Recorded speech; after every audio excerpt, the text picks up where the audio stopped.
పేరు కాసిం బాషా అండి. నేను మదనపల్లి నుంచి వచ్చాను. చందన షాపింగ్ మాల్ ఎంప్లాయీని. స్టోర్ సపోర్టింగ్ వచ్చాము మేమంతా. మేము స్టోర్ క్లోజ్ చేసుకొని మేము యథావిధిగా రూమ్కి వెళ్ళి ఫ్రెష్ అప్ అయ్యి ఇంకా రెస్ట్ తీసుకుంటున్నాము.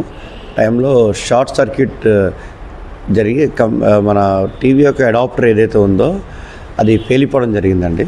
ఆ అడాప్టర్ పేలిగానే కరెంట్ అప్ అండ్ డౌన్ అయిపోయి పవర్ అంతా పోయింది. ఏం జరుగుతుందని తెలుసుకుని డోర్ ఓపెన్ చేసాము. కరెంట్ పోయిందని పొగలు వచ్చేస్తే డోర్ క్లోజ్ చేసాము ఊపిరి ఆడదని. విండోస్ ఓపెన్ చేసి మా యొక్క టీంకి అలర్ట్ చేసాం. దగ్గర మా టీం 10 రూముల్లో ఉన్నారండి.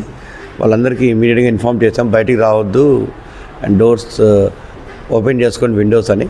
సో వెంటనే అక్కడున్న బయట రోడ్డు మీద పోయే వాళ్ళకి మేము హెల్ప్ అని అడగడం జరిగింది. అండ్ మా టీం వేరే హోటల్స్లో స్టేయింగ్ ఉన్న వాళ్ళు, మా యొక్క హెచ్ఆర్ హెడ్, మిగతా డిపార్ట్మెంట్ వాళ్ళు వచ్చేసి మాకు వెంటనే ఇమీడియట్గా మాకు సపోర్ట్ చేయడం జరిగింది. అండ్ టీంలో ఒక 4 మెంబర్స్కి మాకు గాయాలయ్యాయి. మిగతా టీం అంతా సేఫ్గానే ఉంది.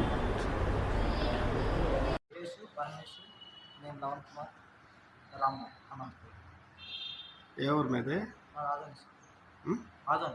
ఆదోని. అతనిది? అందరు ముగ్గురిదే ఆదోని. మీకు ఎన్ని గంటలకు ప్రమాదం జరిగింది అక్కడ?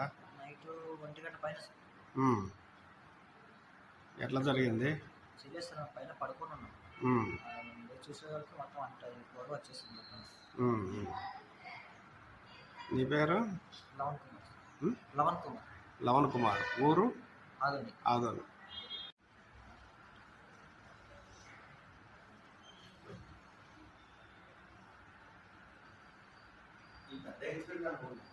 దిగిన వాళ్ళకి అందరూ ఇన్ఫార్మ్ చేసి పిలిపించాం.